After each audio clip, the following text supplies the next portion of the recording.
Olá pessoal, hoje começaremos uma série de vídeos falando sobre lesões, os mais variados tipos de lesões, como elas acontecem, como prevenir e como tratar. Bom, começamos então hoje apresentando um pouco dos fatores intrínsecos e extrínsecos.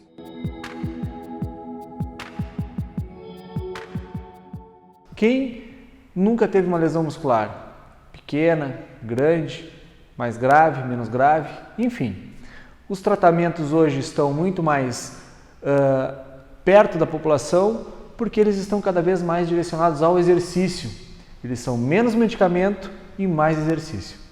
Então, começando explicando para vocês um pouco sobre os mecanismos de lesão, os cuidados que nós devemos ter, então, para que evitemos ao máximo essas lesões. E eu digo para vocês que existem então os fatores intrínsecos e os extrínsecos.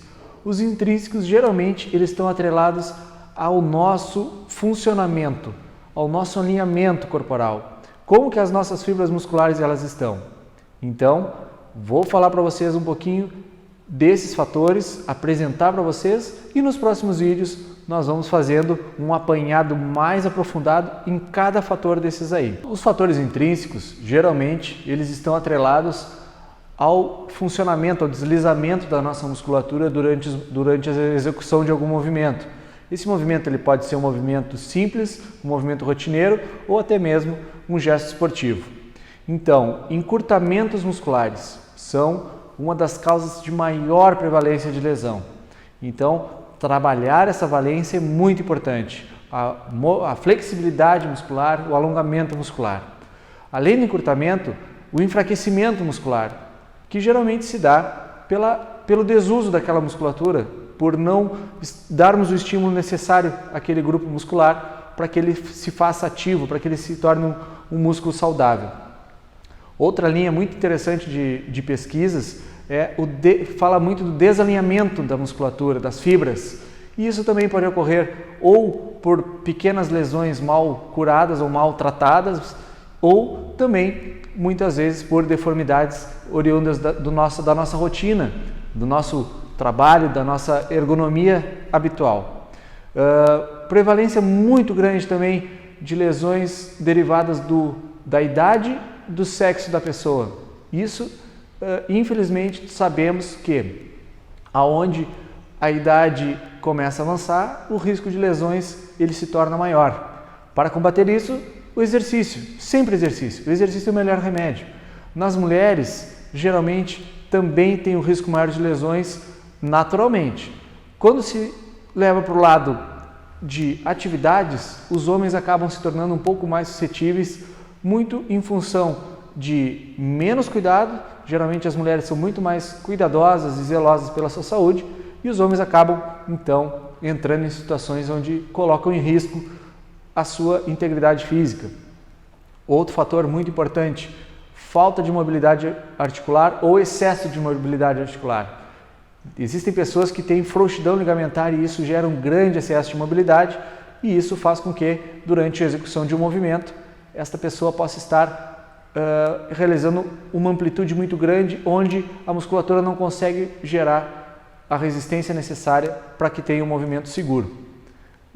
A falta de mobilidade articular também é outro fator diretamente ligado a lesões, ou seja, você tem uma articulação com pouca mobilidade e esse fator já vai gerar um efeito em cascata, onde a musculatura vai ficar muito mais tensionada, os tendões, os ligamentos, e isso num movimento brusco ou numa exigência um pouco maior pode gerar sim um dano muscular, uma lesão. Falando um pouco então de riscos extrínsecos, geralmente mais atrelados a algum esporte, então o gesto motor específico de algum esporte pode ser um dos riscos extrínsecos de lesões musculares.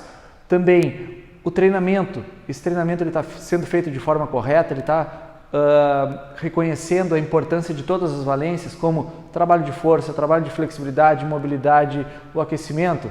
Isso é muito importante. A técnica de execução ela é fundamental, tanto no treino da academia, quanto no treino em casa, no treino do alto esporte, para qualquer modalidade esportiva que você for fazer, a técnica é muito importante. Então, use sempre o conhecimento de um profissional de educação física para montar esta técnica correta com você, para ensinar você com essa técnica correta. Falando também um pouco de treinamento, os fatores de ambiente. Como falei no outro vídeo, um dia com mais frio, com mais umidade, ele também aumenta a prevalência de lesões, ele aumenta o risco de lesões.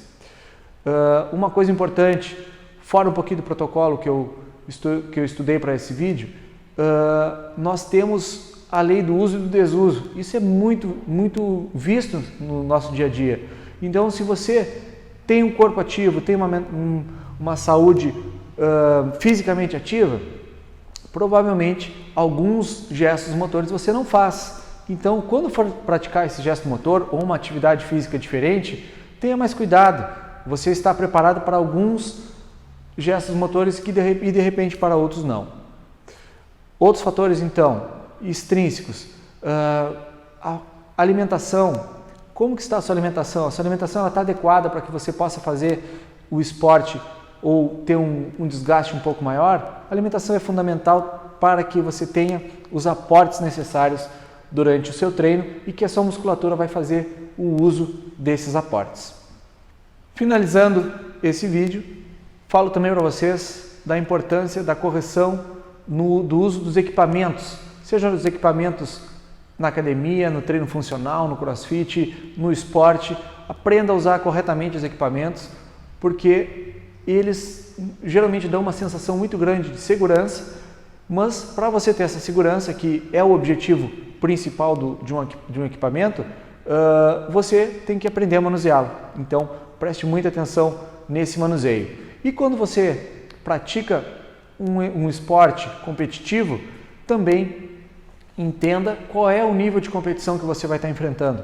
Se você está se preparando para alguma competição, se você é atleta de esporte coletivo, esporte individual, atente sempre ao nível de exigência da competição. Se você não estiver preparado fisicamente para uma competição de alto nível, eu aconselho que você espere o momento certo do seu corpo estar preparado. Corpo e mente, eles têm que estar preparados para uma competição de alto nível. E para isso, busque sempre um bom treinamento, um acompanhamento psicológico, nutricional, e você vai ter muito sucesso na sua prática esportiva.